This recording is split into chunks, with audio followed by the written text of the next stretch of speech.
मुअज़्ज़ज़ ख़वातीन व हज़रात, अस्सलाम वालेकुम। आप देख रहे हैं रेड लाइन न्यूज़ यूएसए और पाकिस्तान से अहम खबरों और तजज़िये के साथ मैं हूं शफकत अमीर संधू, एडवोकेट।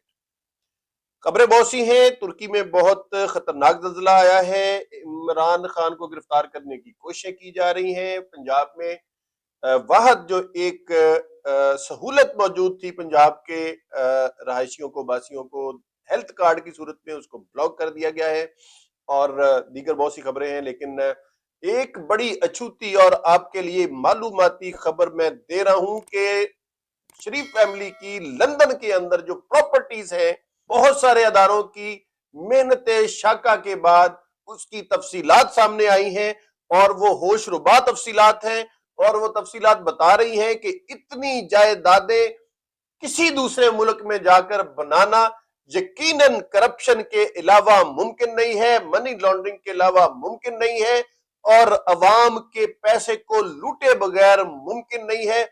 इतनी जायदादें हैं ख़वातीनो हज़रात के यकीन करना मुश्किल होता है।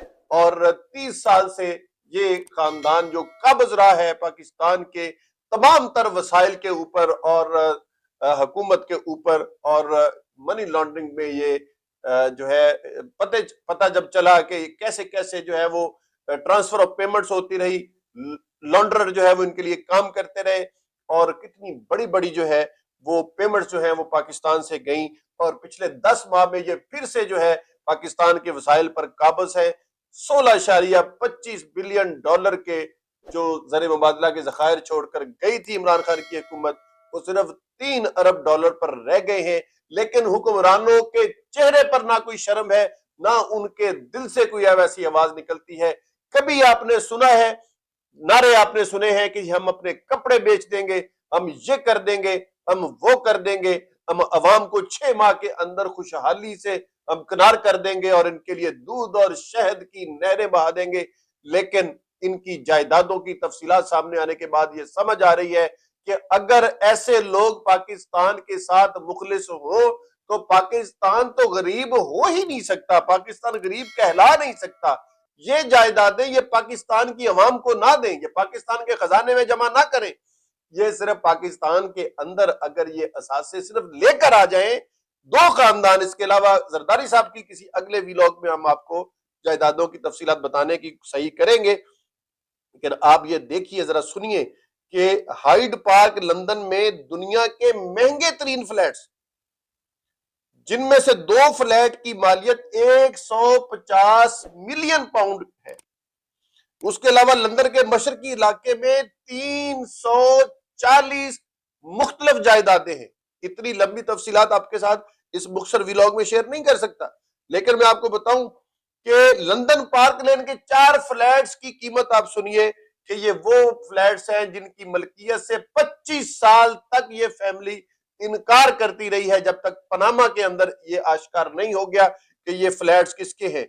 लंदन में फिर अल्फर्ड में वाकया 33 मंजिला और 25 मंजिला पायनियर पॉइंट्स के नाम से 2 टावर्स हैं ख़वातीन हज़रात, जिनकी मालियत कई 100 मिलियन पाउंड्स है। यानी इतनी महंगी प्रॉपर्टीज है कि अंदाजे से भी उसकी कीमत बताना मुमकिन नहीं है। 33 मंजिला लंदन ऐसी जगह है और ये उसका महंगा तरीन इलाका है जहां पर एक फ्लैट, एक कमरे का फ्लैट रखना एक आम कारोबारी शख्स के लिए जो पाकिस्तान के अमीर तरीन लोगों में से हो और यूके के अंदर वो नॉर्मल दर्जे का बिजनेसमैन हो, उसके लिए एक फ्लैट रखना ही जो है वो एक मुश्किल काम है। लेकिन ये 33 मंजिला और 25 मंजिला टावर्स है जिनकी मलकियत इनके पास है। फिर उसके बाद 3 flats, 17 Avenfield house, Park Lane, जिसकी मालियत 12 मिलियन पाउंड है, ये सामने आया है।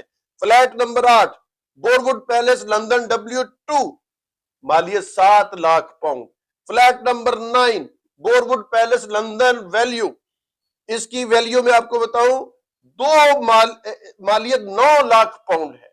फिर उसके बाद Duke Mansion Duke Street 10 flat number 12A 118 Park Lane Mayfair London SW1, मालियत 5 lakh pound. Flat number 2 36 Green Street London W1, मालियत 8 lakh pound. Gloucester palace London W1 11 मालियत, इसकी मालियत का तखमीना नहीं लगाया जा सका, बहुत महंगी बिल्डिंग है।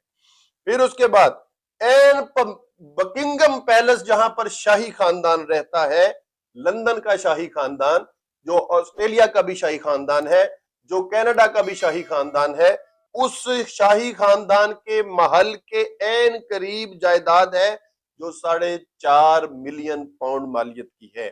फिर उसके बाद Nell Gwynn House Sloane Avenue 148 में फ्लैगशिप कंपनी के सेक्रेटरी मिस्टर वकार अहमद उसमें रहायश पजीर हैं जो शरीफ खानदान की मलकियत है। सेंट्रल लंदन में आ जाए, उसके पास 80 मिलियन पाउंड की जायदादें हैं। और कुछ अर्सा पहले शहनवाज ने लंदन रियल एस्टेट में एक ऐसा धमाका किया था कि इंग्लैंड की सबसे बड़ी रियल एस्टेट के अंदर इन्वेस्टमेंट करके वहां के बिजनेसमैनों को हैरान परेशान कर दिया था।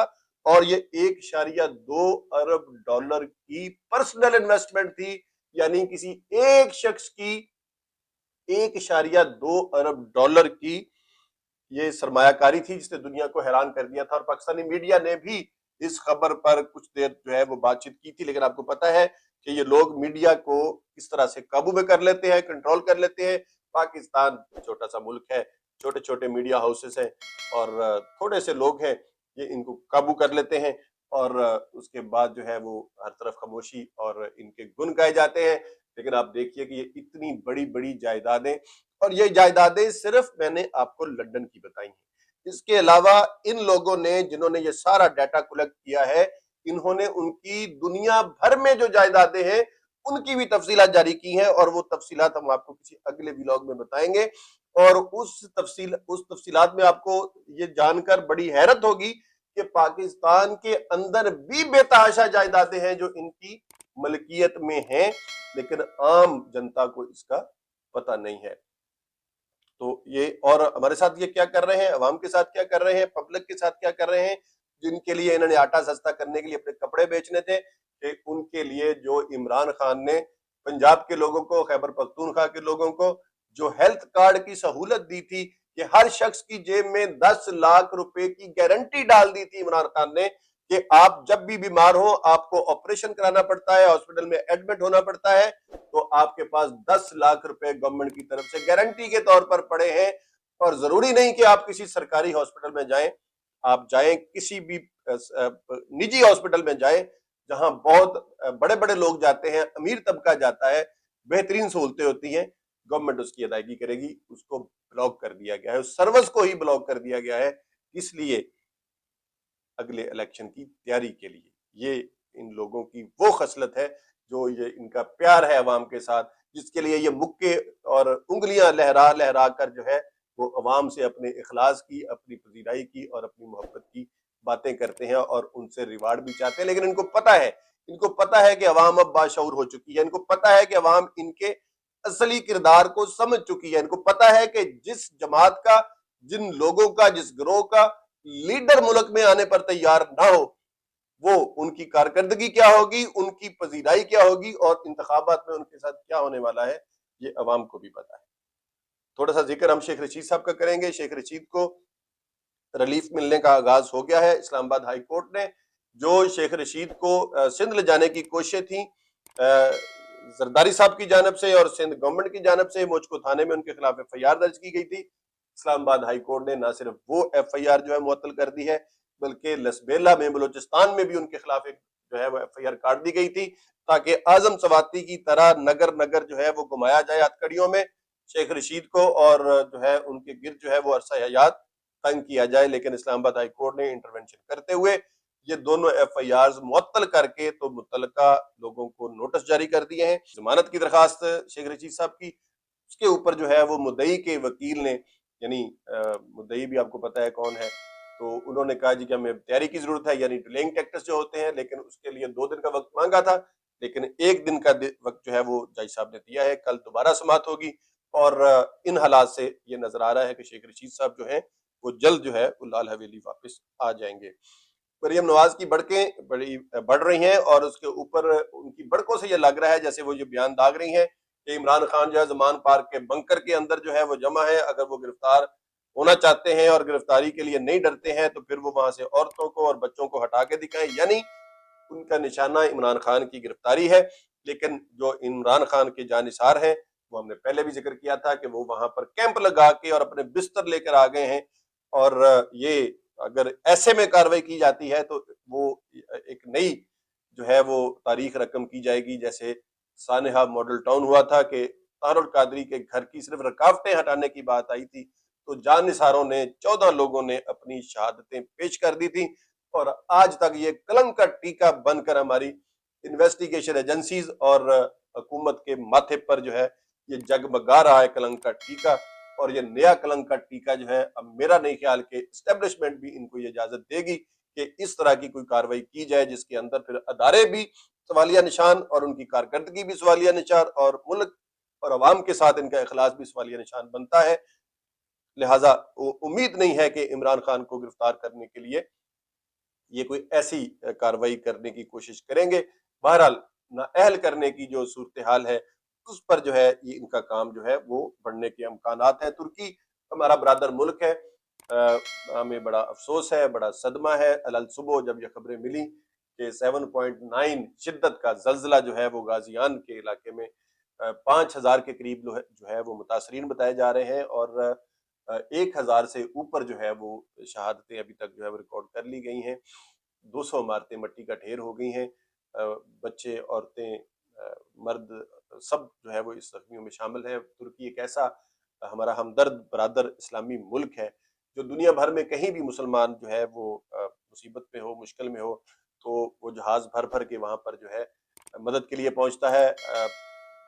इसराइल में जब जो है फलस्तीन में लोगों को जरूरत पड़ती है तो ये पहुंचता है, ये यमन में लोगों को जरूरत पड़ती है तब पहुंचता है, शाम में जरूरत पड़ती है तब पहुंचता है, पाकिस्तान में जल्जला 2005 का हो या हालिया सैलाबी सूरत हाल हो, जहाज भर भर के उसने पाकिस्तान की भी मदद की है। तो हमारे भी यही जज्बात होने चाहिए और मदद के लिए वही जज्बा होना चाहिए कि हम भी जिस हद तक भी जा सकें अपने इन तुर्की भाइयों, इन इस्लामी भाइयों की मदद के लिए आगे बढ़े। अब तक के लिए ख्वातीन हज़रात इतना ही। रेड लाइन न्यूज़ यूएसए से शफकत सिद्धू एडवोकेट को इजाजत दीजिए। अपना ख्याल रखिए, अपने इर्द गिर्द का और अपनी आज़ादी। कभी पाकिस्तान जिंदाबाद, पाकिस्तान